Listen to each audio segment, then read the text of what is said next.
In today's video, I'm sharing with you how to stress less so you can live more weekly edition. Let's get right into it.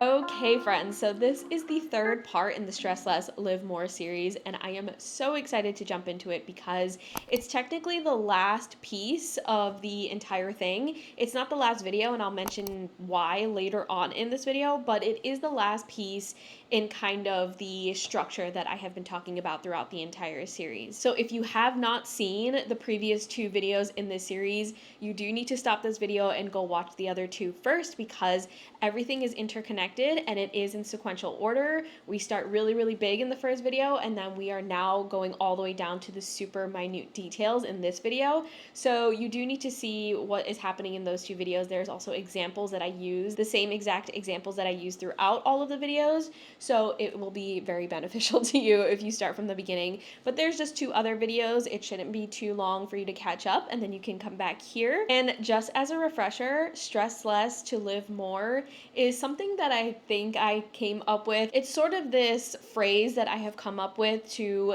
look at life and approach life and all of our adulting responsibilities in a way that is really efficient and productive so that we can stress less about those things, about those necessities, and open up time and space and mental capacity for living more, for enjoying things, embracing our personal joys, and practicing our slow living practices. And so in this series, we do that by kind of creating a super efficient productivity system. And like I mentioned in the other two videos, we start really big and then we whittle it down to something really small, minute, and super tangible. And this video is going to be the epitome of that. And like I mentioned throughout the entire series, this video can be used for personal joy goals, self-improvement goals, or work/project / getting your life together types of goals. And I will use examples of all of those categories throughout this video. Again, these are the same examples that I use in the previous videos. So they will be very familiar, and I did that on purpose, so it's really easy to follow along the entire series. Okay, so let's jump right into it. Like I mentioned in the other videos, there's a lot of recapping here because I just want to ensure that I'm being as streamlined as possible and you can follow along very easily because I do know that there's a bit of a gap between all of these videos. I don't want you to forget anything. But we started all the way at the top here, and I created this visual in the last video, so now I have to stick with it. But we started all the way up here, which are the very big 2025 really large goals. So we start all the way at the top with really, really big goals that are kind of like ambitious and kind of scary to tackle when they're really this big and looming over our head like this. So in the second video, we broke them down into something a little bit more tangible. And so we went from yearly down to monthly here. And essentially in the monthly space, we broke those really large goals down to something that is tangible on a monthly basis. And we also talked about how we can hold ourselves accountable on a monthly basis because a month can also seem pretty big and intimidating for some people. And so we broke down how we can make that a little less intimidating on a monthly basis. And then in today's video, we are creating something very handheld, very accessible, very tangible, and easy to digest, hopefully.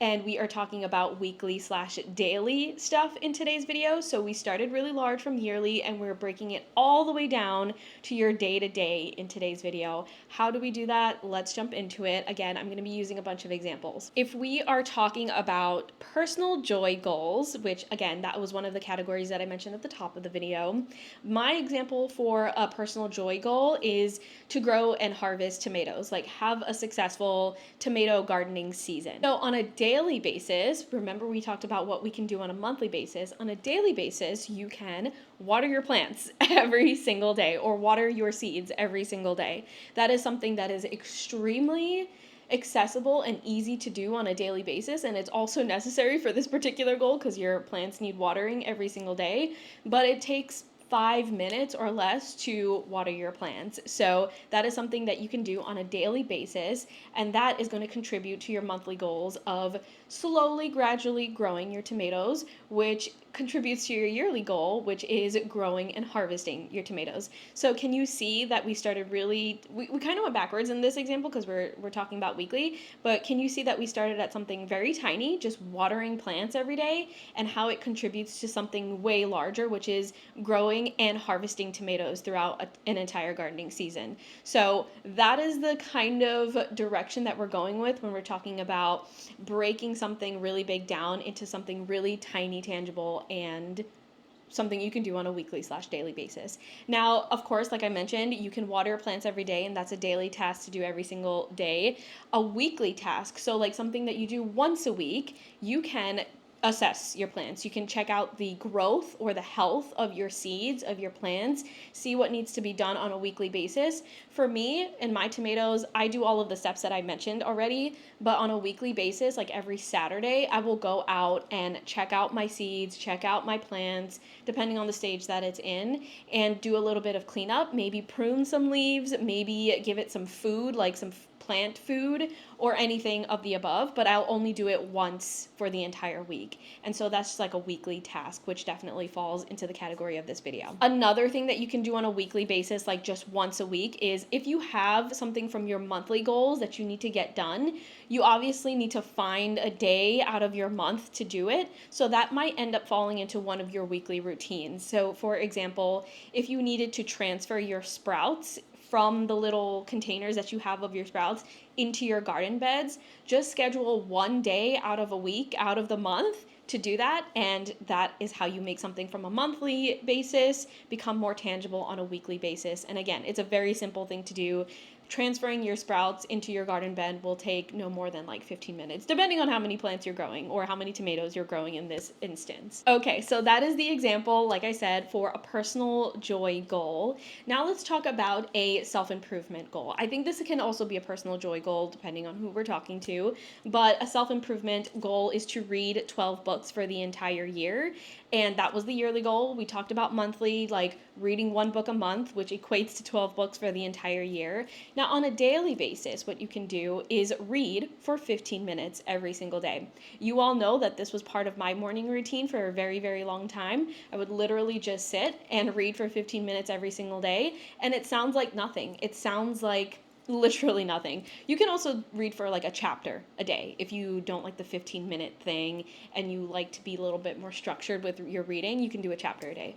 But it seems like it's very little. It seems like it's not going to make an impact, but reading for 15 minutes or reading one chapter a day is better than reading nothing if that's your goal, to read 12 books for the entire year. So give it a try. I always tell people to just give this a try and have faith in it, because I used to read for 10 minutes every single morning, and last year I exceeded my goal of reading 12 books in a year. I think I read 18 books in the entire year. So it works, and all I did was that I read for either a chapter a day or 15 minutes a day in my morning routine, and it ended up working out for me. Okay, and then the last goal, which is a work/project/getting your life together type of goal, that is to create a consistent 15-minute morning routine. And I think you're gonna know what I say here, what you need to do on a weekly basis.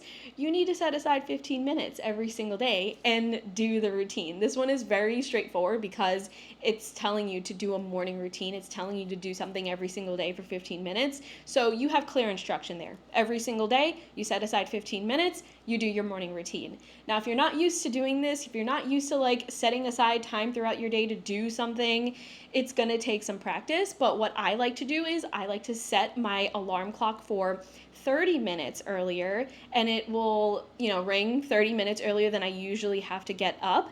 I will kind of linger around for 15 minutes, do a nice big stretch, get started with the day. There is a lawnmower, I apologize. And then I will start with my 15-minute morning routine. So you can use that same exact process there, but this example is definitely rooted in the day-to-day, and so it's going to be easier for you to kind of track that one, if that makes sense. I really hope you're not hearing the lawnmower. Was not expecting that, but here we are. Okay, so those are all of the examples, and the same examples that I have been using throughout the entire series. how do you keep track of this on the weekly? So in this space, in the very tiny weekly/daily space here, this is where you start using your planning systems, your materials, your tools. So you can use a literal planner. I have a literal planner. You can use a digital daily to-do list. So you can use Google Keep, you can use like the Notes app on your phone, something like that. You can do calendar blocking. I use Google Calendar, and sometimes I will block my entire day. I will account for every single minute. You don't have to do that, but you can use a form of that. You can also use a Notion. Long story short, use your planning, organization systems, and tools. You can use one, you can use multiple. Just use what works best for you here to keep track of your daily and weekly to-do list. And so I know this is a funny way of looking at it because we kind of look at planners and diaries as two different types of journaling, but I consider our planning system, our planner, or whatever tool that you use as diary entries for all of the work that we put into our yearly goals.